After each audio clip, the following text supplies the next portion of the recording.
If you say, I got black friends, and you can't empathize with what the plight that they're going through right now, you don't have black friends. You know black people. There's a difference between the two. See, that's what we're starting to see when they speak out. The Brian Urlachers and all these others talk about, I got black friends. No, you know black people because you lack empathy. You see what they're going through. You see what's happening, and you pretend because it's political. Blacks are trophies or mascots and must therefore be put on display. Nowhere is that more true than in politics. The problem with being a mascot is that you are a symbol of someone else's significance or virtue. The actual well-being of a mascot is not the point. Liberals all across the country have not hesitated to destroy black neighborhoods in the name of urban renewal, often replacing working-class neighborhoods with upscale homes and pricey businesses, neither of which the former residents can afford. In academia, lower admission standards for black students are about having them as a visible presence, even if mismatching them with a particular college or university produces high dropout rates. The black students who don't make it are replaced by others, and when many of them don't make it either, there are still more others. The point is to have black faces on campus as mascots, symbolizing what great people there are running the college or university. Many, if not most, of the black students who do not make it at big-name, high-pressure institutions are perfectly qualified to succeed at the normal range of colleges and universities. Most white students would also punch out if admitted to schools for which they don't have the same qualifications as the other students, but nobody needs white mascots. Various empirical studies have indicated that blacks succeed best at institutions where there is little or no difference between their qualifications and the qualifications of the other students around them.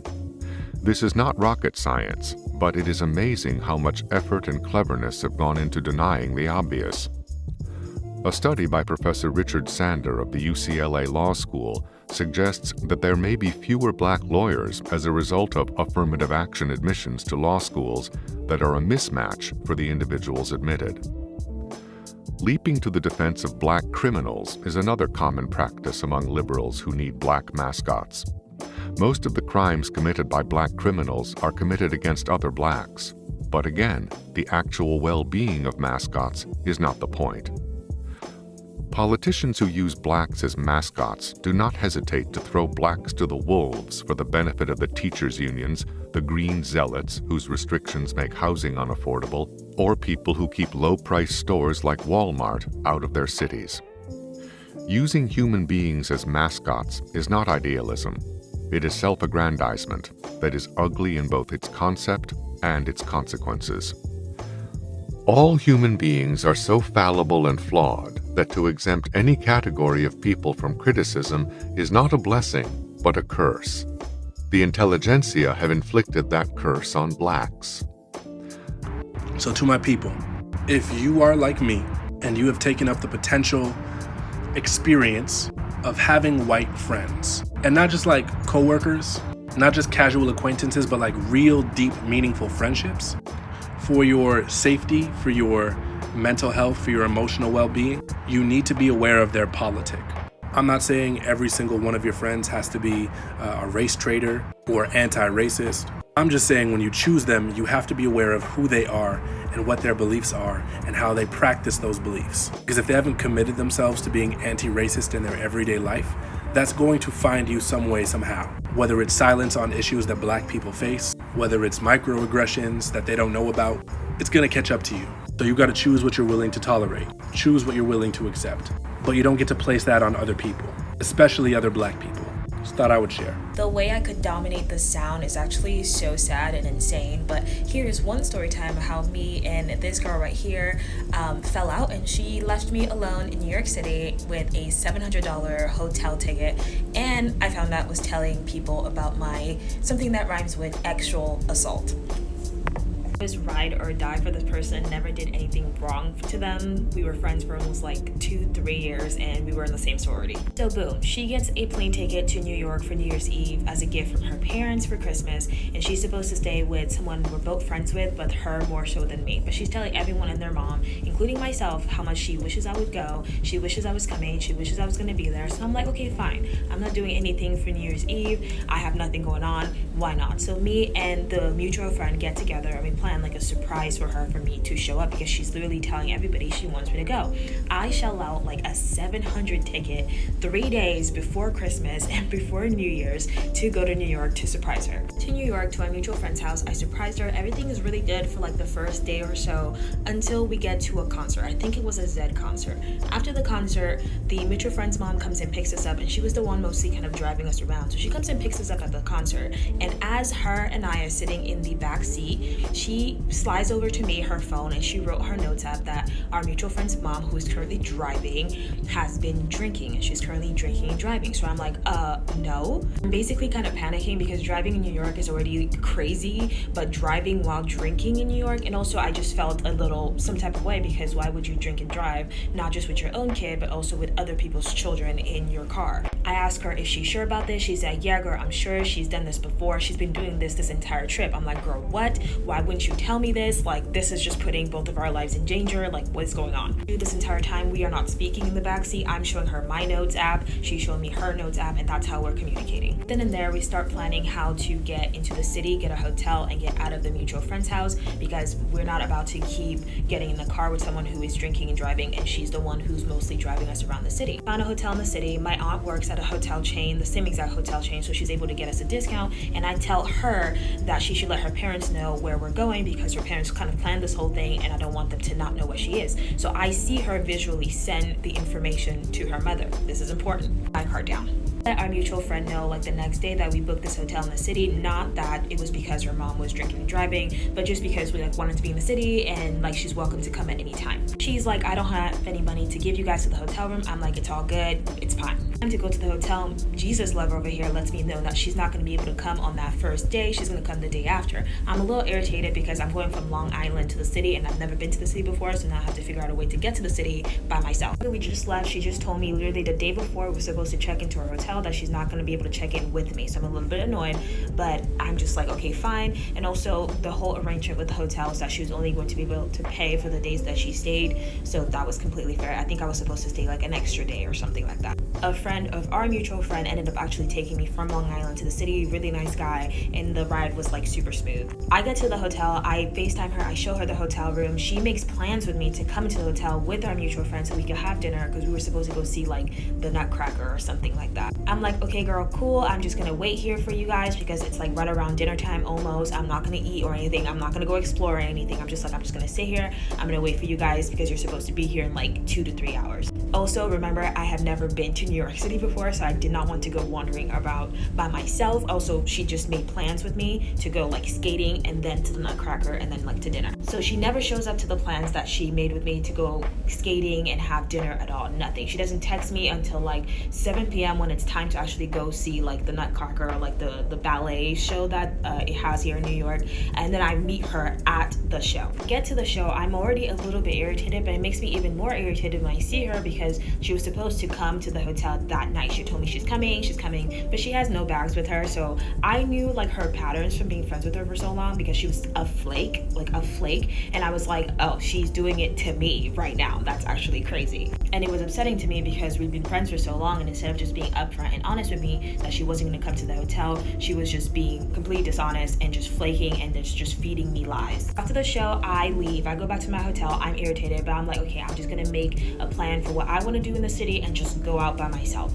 I wake up the next day ready to go about my day with my plans, and she texts me again, lets me know that, oh, I'm coming into the city. I'm making all these plans with me. So I'm like, okay, cool. Like, I'm gonna give you another shot. Like, why not? We've been friends for so long. Like, I do want to hang out with you. This was the whole point. So I wait and I wait and I wait and I wait, and she never texts me, nothing, just completely ghosts me. She was also supposed to be bringing my laptop from the mutual friend's house to the hotel because I was in the middle of writing my personal statement for law school, so I really needed it, and she never did. It gets to about halfway through the day, I decide like, fuck it, I want to go explore New York. Being in New York has been my my dream for so long. I want to go see the city, and she knew this, so I was just so upset because like, what did I do to deserve that? I go out and explore and have like the time of my life. When I get back to the hotel, I decide, fuck it, I'm just gonna take the bus to Long Island to get my laptop because I need to write my personal statement. And I already seen her flake on people so much, and I was dumb to think she wasn't gonna do it to me. I'm upset. I go to Long Island at night to get my stuff. I get there, I grab my laptop, I get out, and she calls me and she's like, Leandra, I'm really upset because you have not been spending enough time with me this trip. Leave the hotel in Midtown to go to Long Island. My phone is on 20%. I get there, I grab my laptop,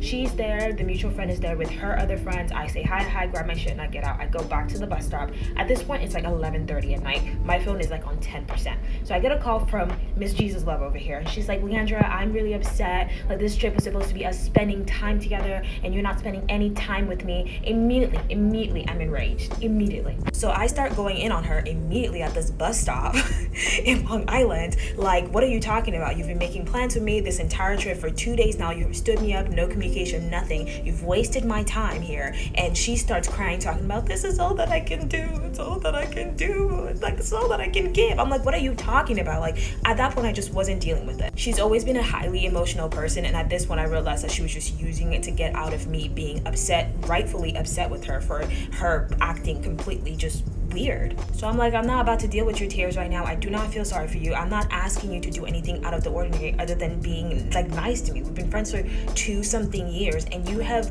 ghosted me for 2 days in a row, wasting my time in a city I've always wanted to be in, and you knew it. Like, it's mean. So I'm like, I don't want to be friends with you anymore. So she's like, how could you end our friendship over something like this? I'm like, what do you mean over something like this? This is a big deal. This is a big deal. You just disrespected me. You ended our friendship, not me. So she starts telling me about how when we hung out with our mutual friends friend group, I was acting really weird around them. Like, I was making them just uncomfortable, that they weren't happy with me. And mind you, during that time that we hung out with them, right before we got to them, I told her that I was having like a really weird, like just bad anxiety attack. And after like years of helping her get through emotional stuff, the one time I wanted some emotional support, she was so incredibly cold to me. So I had to like deal with the anxiety attack myself in front of people that I'd never met. So I was quiet for the first like 10 to 15 minutes, but after that, I was completely fine with our mutual friends. Like, I really liked them, and I think they really liked me. Turns out they were not uncomfortable with me at all. Never said anything to her about it. She actually tried to get them to say bad things about me, come to find out, and they wouldn't. But I was like, I didn't do anything to them to make them uncomfortable, but if they were,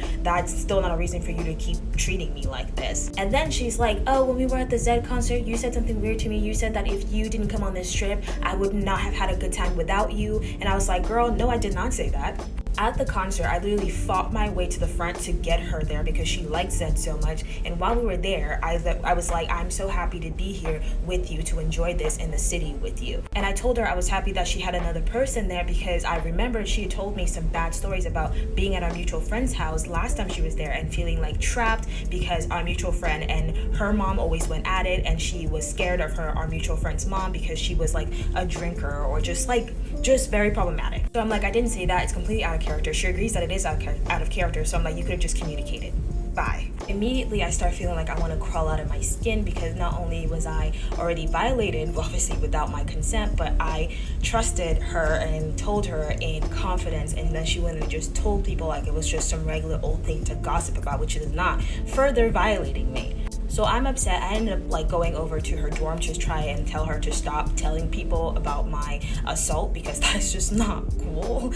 And she's not there. But then she pulls the white woman card because the next day I get a call from the Irvine school PD, and they're just like, she's just like so scared for her life, just a lot, just white woman syndrome, okay? The officers is actually like, we're not taking this seriously because it doesn't sound like any type of threat at all. And I'm just like, it's not. But after violating me completely and telling someone something that I didn't want you to tell without my consent, you're gonna pull the officer card on me? So I stopped being her friend, mutual friend stopped being her friend, and the whole entire time she's telling our mutual friend that I'm just this hateful, spiteful person, and I like to make everybody else around me hateful. I'm just it literally broke my heart because I loved this person. I took care of this person. I have bathed this person when they were super drunk and just threw up all over themselves. I have given this person a full-on shower. So it was absolutely just heartbreaking for me. Then she starts hanging out with another one of our sorority mutual friend because we're both stopped being friends with her. And mutual friend and I get together and we're like, that can't be, because she's been talking shit about this girl for years now. So we tell the other friend, like, hey, you don't want to hang out with this person. They do not like you at all. And she stops being friends with her too. So it just becomes like a domino effect. People stop like messing with her to a certain degree because everyone, especially like in our sorority, our closest friends like knew how ride or die was for her. Like, you could not mess with her without messing with me. Like, I truly loved this person and my love spoke volumes. And she kept saying that I was turning people against her, but I wasn't even telling people anything about her. I thought her behavior was so out of character that I was asking people if they would check on her. Actually, the entire time, even though I was upset with her, I was like, you guys should check on her. You guys should continue to be her friend, because this is really out of character. I think maybe something is wrong. I never talked to her again, never saw her again. I just knew like she started posting like a bunch of like Jesus quotes and really being into like Jesus. She was always like a Jesus person. I'm just like, girl, Jesus just saw you do all that. Jesus saw you do all of that. Like, he saw you be a shitty human being. Never got an apology, nothing. Just continued to tell people that I was hateful, spiteful, and turning people against her. I'm like, Jesus saw that. You can't just act shitty and then post Jesus quotes and stuff and like be about. We end up not talking again for the rest of the time that I'm in New York City, and I go out by myself and have a really good time. I get back to Irvine and I decide to message our mutual friend that we were staying with, because I start to realize that Miss Girl over here is kind of like a liar. And I wanted to apologize because she let me know that our mutual friend's friend group felt somehow like uncomfortable around me. So I email her or text her and I let her know, hey, like, apologize to your mutual friends if they felt uncomfortable around me. Also, I'm sorry because I left the city and went to a hotel because I was told that your mom was drinking and driving while we were staying with her with us in the car. So our mutual friend is immediately like, what are you talking about? I'm like, yeah, this is what I was told about like your mother drinking and driving. So she calls me and she's like, Leandra, what are you talking about? What is going on? Like, Miss Girl over here told me that the only reason you went into the city was because you didn't want to stay here with me, because my leaving situation was triggering you because of your bad home situation, which is like, what are you talking about? And it's especially sinister because she knew that our mutual friend was very sensitive about her home life. So to use it like that is just so sinister. So I'm like, no, I went into the city because she told me that your mom was drinking and driving, has been doing so the entire time we were on the trip, and I didn't feel safe. And she's like, my mom was not doing that. Like, she never told me that that's why you left the city. She really said you just didn't want to be here. Like, you didn't want to hang out. You didn't want to hang out with us and all of this stuff. Why wouldn't I want to hang out with you guys? That was the whole point of me paying $700 to fly into the city, was to be with you guys. Also, I was like, you guys made plans with me and you never showed up. And she's like, what are you talking about? She told me you never reached out when you got into the city, that you just completely cut contact. You never made any plans. I'm like, what are you talking about? Like, I sent her these screenshots of her girl making plans with me, saying that she and our mutual friend was going to come hang out with me. And I was like, I was in my hotel waiting for you guys and you never showed up. She's like, dude, what? She never told me any of this. She told me you cut contact completely, that you just didn't want to hang out, that you never made any plans. I'm like, what is happening? So then our mutual friend is like, no, she told me that she never knew about the hotel. Like, you just booked it. You never told her, and you did so because you were trying to make her decide and pick between me or you, and you just sprung it on her, and she was never planning on actually even staying there. She didn't know anything about it. So I'm like, yes, she did, and I saw her send her mom the information about the hotel, so she definitely knew. So mutual friend hangs up, calls her, and she's like, hey, did you know about this hotel? Did you lie to me? And she's like, yes, I did lie. Like, I did know about the hotel. So it just starts going downhill from there. So mutual friend is like, hey, have you been telling people about like my home life, stories about my home life and like my mom? And she's like, no, I have not, of course not. So she hangs up, calls me back. I'm like, no, she definitely has. And that was the only reason that I was such high alert, because she's been telling me stories about like your mom and like all these other stuff. At this point, mutual friend realizes that she's been lying to both of us, because I'm sending her screenshots, and then she lets me know that she has been telling people that what I told her in confidence about my assault. Basically like gossip.